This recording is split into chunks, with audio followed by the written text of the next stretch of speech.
Hello friends, मेरा नाम मिहिल व्यास है and welcome to my YouTube channel Tech ब्राइटर्स।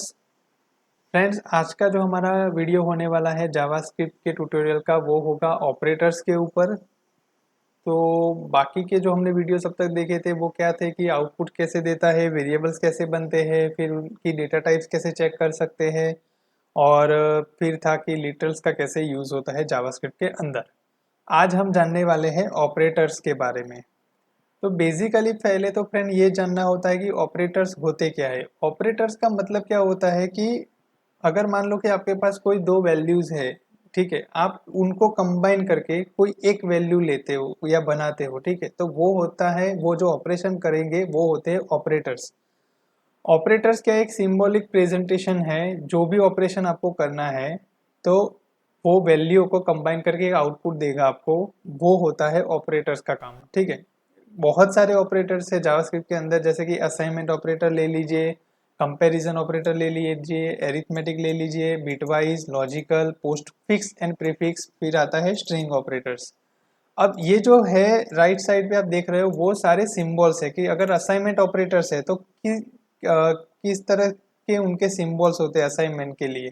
फिर कंपैरिजन अगर ऑपरेटर्स आप लेते हो तो उसके सिंबॉलिक प्रेजेंटेशन क्या है। फिर एरिथमेटिक ऑपरेटर अगर आप लेते हो तो उसकी सिंबॉलिक प्रेजेंटेशन क्या है। बीट वाइज ऑपरेटर ले लो तो उसकी प्रेजेंटेशन क्या है। लॉजिकल की किस तरह से हम लोग प्रेजेंटेशन करते हैं। फिर पोस्ट फिक्स प्रीफिक्स अगर आप है तो वो किस तरह से लिखा जाएगा, और अगर स्ट्रिंग ऑपरेटर है तो वो कैसे लिखेंगे। तो ये जो ऑपरेटर्स है जावास्क्रिप्ट के, वो बेसिक ऑपरेटर्स है जो हम लोग यूज करते हैं जैसी जैसी हमारी रिक्वायरमेंट्स होती है हमारे काम के अंदर या हमारे प्रोजेक्ट के अंदर। दूसरी बात ये है फ्रेंड्स कि ये बहुत सारे ऑपरेटर्स है, आप देख लीजिए, इतने ऑपरेटर्स के अंदर भी इतने सारे सिंबल है सारे, तो अगर हम लोग सारे देखने जाएंगे तो ये वीडियो बहुत लंबा होने वाला है। तो मैंने ये सोचा है कि इनमें से कुछ कुछ चीज़ों का हम लोग देख लेंगे, कैसे वर्क करता है वो देख लेंगे, उसके बाद हम लोग नेक्स्ट वीडियो पे चले जाएंगे। लेकिन जो कुछ बचता है इनमें से वो हम मैं आखिर में जब जावास्क्रिप्ट का ट्यूटोरियल जो कंप्लीट हो जाएगा, जब सब कुछ उसके बाद अपलोड करने वाला हूँ, उसमें ऐसे सारे टॉपिक्स जो बाद में करने हैं मुझे वो सारे इंक्लूड करूंगा। तो प्लीज़ वीडियोस देखते रहना, क्योंकि लास्ट में ये सारे कवर्स होंगे टॉपिक्स डिटेल के साथ, ठीक है। तो ऑपरेटर्स में अगर हम लोग चले तो पहला है हमारा असाइनमेंट ऑपरेटर। असाइनमेंट ऑपरेटर किस तरह से वर्क करता है, तो फ्रेंड्स हमने पहले देखा था कि वेरिएबल कैसे डिक्लेयर होते हैं, कि अगर मैं वेर करके किसी वेरिएबल के अंदर यहाँ पे एक्स ले लेता हूँ और यहाँ पे मैं उसको 10 असाइन करता हूँ, ठीक है। तो हम जब राइट साइड पे जो लिखते थे वो वैल्यू थी, और जो लेफ्ट हैंड साइड पे था वो हमारा वेरिएबल था। मतलब ये होता था कि वेरिएबल जब डिक्लेयर हुआ तो ये 10 जो है उसको यहाँ पे असाइन कर दिया, स्टोर हो गया इस वेरिएबल के अंदर। अब मैं प्रोग्रामिंग में कहीं पे भी अगर x को यूज करता हूँ तो मुझे उसकी वैल्यू 10 मिलेगी।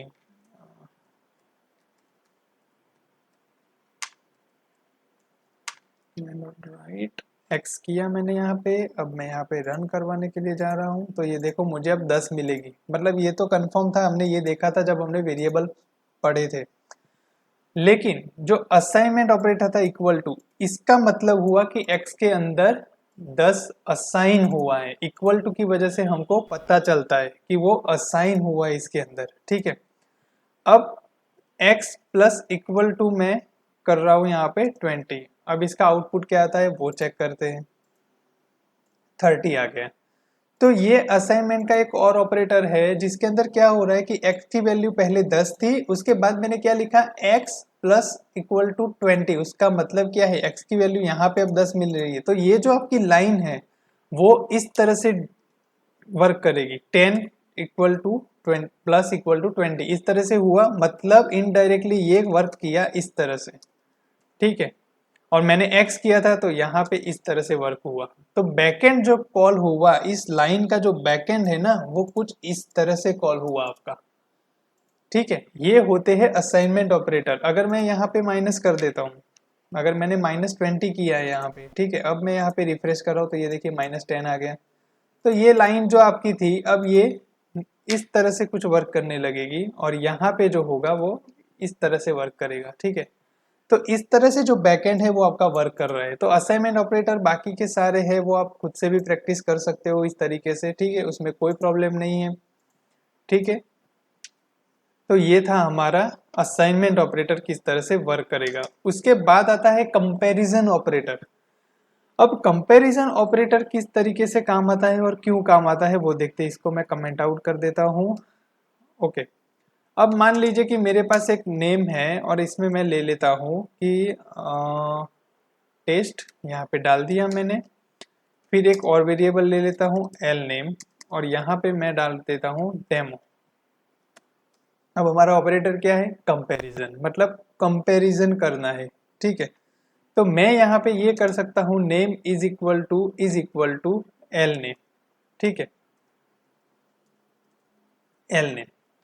अगर मैं ये चीज इस तरह से लिखता हूँ, ठीक है, तो ये क्या करेगा कि या नेम मेरा जो है वो एल नेम के बराबर है कि नहीं।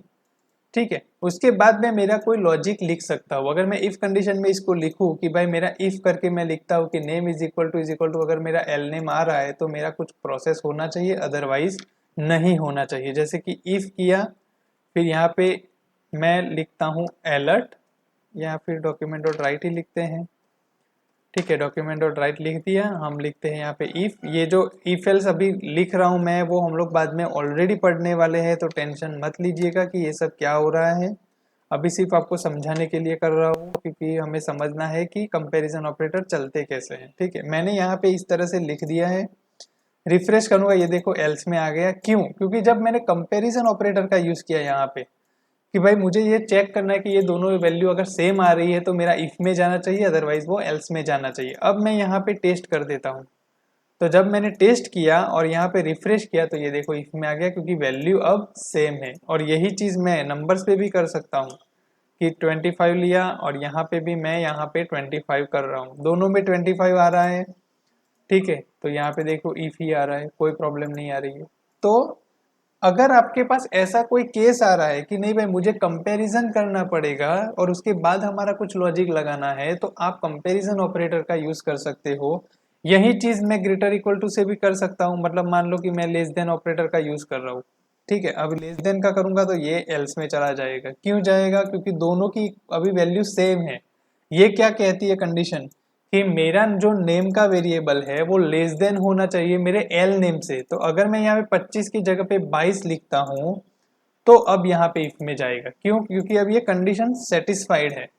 तो जब आपको पता है कि मुझे कुछ वैल्यू को कंपेयर करने के बाद आगे मेरा कोई लॉजिक या प्रोग्रामिंग करना है, तो आपको कंपैरिजन ऑपरेटर्स का यूज करना पड़ेगा, जो कि इतने सारे हैं। डबल इक्वल टू से कर सकते हो, ट्रिपल इक्वल टू से कर सकते हो, less than, greater than, not equal to, not double equal to, greater equal to, lesser equal to, और इस क्वेश्चन मार्क जो होता है वो टर्नरी ऑपरेटर के हिसाब से वो यूज होता है। वो हम लोग कंडीशनल स्टेटमेंट के अंदर पढ़ने वाले हैं। ठीक है, टेंशन मत लीजिए।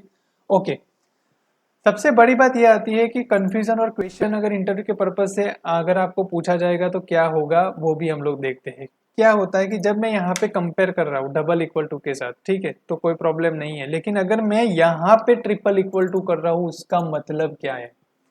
तो फ्रेंड्स, यहाँ पे जब आप ट्रिपल इक्वल टू करते हो तो उसका मतलब ये हो जाता है कि भाई ये जो डबल इक्वल टू अगर मैं कंपेयर कर रहा था तो उसका मतलब था कि सिर्फ वैल्यू को कंपेयर करेगा। लेकिन जब ट्रिपल इक्वल टू लिख दूंगा तो वैल्यूज के साथ साथ उनकी डेटा टाइप को भी वो कंपेयर करेगा। मतलब क्या? अगर मैं यहाँ पे 25 लिखता हूं तो यहाँ पे क्या आएगा? एल्स आएगा। ठीक है, दोनों में 25-25 है, लेकिन उनकी जो टाइप थी वो अलग आ रही होगी, इसलिए यहाँ पे एल्स में जा रहा है कि दोनों इक्वल अभी भी नहीं है। अगर मैं यहाँ पे स्ट्रिंग कर देता हूँ, ठीक है, तो यहाँ पे देखिए क्या प्रॉब्लम आ रहा है, अभी भी एल्स में ही जा रहा है। ठीक है, इसका टाइप स्ट्रिंग है, इसका भी टाइप यहाँ पे नंबर है, तो ये उसके साथ कंपेयर कर रहा है। ठीक है, अब दोनों में 25 कर देते हैं हम लोग। यहाँ पे जो नेम का वेरिएबल है ये है, यहाँ पे एल नेम, यहाँ पे भी वैसा का वैसा है। ठीक है, अभी भी यहाँ पे एल्स क्यों आ रहा है? शायद कुछ गड़बड़ है, कैशिंग का इश्यू है या कोई और इश्यू चल रहा है। यहाँ पे ये नहीं देना चाहिए था। ठीक है, चलिए एक और तरीका है, हम जानते हैं यहाँ पे कि डॉक्यूमेंट डॉट राइट करेंगे और हम लोग टाइप अगर चेक करना है हमें टाइप ऑफ का यूज करेंगे नेम। अभी देखिए फ्रेंड्स, क्या हो रहा है कि मैं यहाँ पे वीडियो बना भी रहा हूँ ठीक है। तो आप देखिए वीडियो के अंदर भी बनाते टास्क करते वक्त मुझे यहाँ पे दिक्कत आ रही है, समझ में आया? तो ये भी सीखना है आपको कि अगर दिक्कत आ रही है तो उसको हैंडल कैसे करेंगे, कोई प्रॉब्लम आ रहा है तो डिबग कैसे करें, किस तरह से उसको चेक करें हम लोग। ये देखिए नेम का जो वेरिएबल है वो स्ट्रिंग ले रहा है, लेकिन हमारा जो ये नीचे वाला वेरिएबल है वो नंबर ले रहा है। तो मैंने जो कहा वो करेक्ट था कि ये डेटा टाइप भी चेक करेगा, लेकिन अब प्रॉब्लम ये है कि हमारा जो नेम का वेरिएबल है वो स्ट्रिंग क्यों ले रहा है। यहाँ पे दिया तो हमने नंबर ही है, यहाँ पे भी हमने दिया नंबर है, लेकिन फिर भी ये टाइप ऑफ जो है वो हमारा जो है वो स्ट्रिंग ले रहा है, उसकी वजह से ये हमारा बार बार एल्स में जा रहा है। अब हम ट्राई करेंगे कि इसके वेरिएबल्स को बदलने की कोशिश करते हैं हम लोग। हम क्या करते हैं यहाँ पे एक्स और वाई लेके चेक करते हैं कि कोई और तो प्रॉब्लम नहीं होगी, यहाँ पे वेरिएबल्स को देने में कुछ प्रॉब्लम है या कुछ। ट्राई करके देखते हैं वेरिएबल्स अगर मैं चेंज करता हूँ तो क्या होता है। तो ये देखिए नंबर दोनों हो गए और इफ आ रहा था, अब इफ आ गया है, ठीक है। मतलब ये डेटा टाइप के साथ कंपेयर कर रहा है, दोनों की जो टाइप ऑफ आ रही है, अब देखिए दोनों की नंबर आ रही है और फिर इफ में जा रहा है। तो ये सही है। मतलब अगर आप ट्रिपल इक्वल टू का अगर आप यूज करोगे तो वो वैल्यू के साथ साथ डेटा टाइप को भी कंपेयर करता है। यहाँ पे मैं कोट में अगर कर लेता हूँ तो कोट देखिए, ये देखिए नंबर पहले वाले का नंबर था, दूसरे में स्ट्रिंग आ गई तो वो एल्स में गया, ठीक है। इस तरह से आपका डबल इक्वल टू और ट्रिपल इक्वल टू चलता है। सेम अगर मैं यहाँ पे नॉट इक्वल टू करता हूँ, नॉट डबल इक्वल टू है तो भी वो इफ में जाएगा। क्यों? क्योंकि अगर ये सेम नहीं है मेरा तो ये जाएगा, लेकिन नॉट डबल इक्वल टू का मतलब क्या है कि डेटा टाइप के साथ ही वैल्यू वो चेंज करेगा, मतलब चेक करेगा। तो अगर मैं दोनों में 25 कर देता हूँ और इसको रिफ्रेश करता हूँ तो दोनों नंबर आएंगे और वो एल्स में जाएगा। ध्यान रखिए नॉट डबल इक्वल टू लिखा है, मतलब ये जानना है कि अगर तो मेरा एक्स और वाई सेम नहीं है डेटा टाइप के साथ, ठीक है, तो मेरा इफ में जाना चाहिए, अदरवाइज एल्स में जाना चाहिए। तो ये तो दोनों सेम है, दोनों की डेटा टाइप भी सेम है, तो वो इफ में जाएगा। अगर मैं यहाँ पे कोट के अंदर इसको 25 कर देता हूँ और यहाँ पे मैं रिफ्रेश करता हूँ तो वो मेरा इफ में जाएगा, क्योंकि अब पता चल गया कि वो सेम नहीं है, ठीक है। सेम चीज आप कर सकते हो यहाँ पे ग्रेटर देन और लेस देन के साथ भी जा सकते हो, ठीक है। यहाँ पे आप ग्रेटर देन और लेस देन भी कर सकते हो, तो उस तरह से भी आप चलोगे। नंबर और एल्स आ रहा है तो यहाँ पे जो है वो वैल्यू दोनों की सेम है। अगर मैं ग्रेटर इक्वल टू लेस और इक्वल टू लिखूंगा तो इस तरह से लिखना पड़ेगा मुझे, लेस और इक्वल टू। तो अगर मैं ये करता हूँ तो वो भी वो इफ में जाएगा। लेस और इक्वल टू का मतलब क्या है कि अगर या तो y जो है मतलब x जो है वो y से कम या उसके बराबर हो तो मेरा कंडीशन सही है, ठीक है। तो अभी 25 है तो सही है। अगर मैं यहाँ पे 27 कर देता हूँ या 2, ठीक है, 2 4 7 कर दिया, कोई प्रॉब्लम नहीं है, तो वो एल्स में जाएगा, ठीक है। समझ में आ गया फ्रेंड्स? ओके, तो असाइनमेंट ऑपरेटर क्या है वो समझ में आ गया, कंपैरिजन ऑपरेटर क्या है वो हमें समझ में आ गया, ठीक है। तो अभी बाकी के जो ऑपरेटर्स है वो हम लोग नेक्स्ट वीडियो में कवर करेंगे। तो नेक्स्ट वीडियो में मिलेंगे। Thank you very much.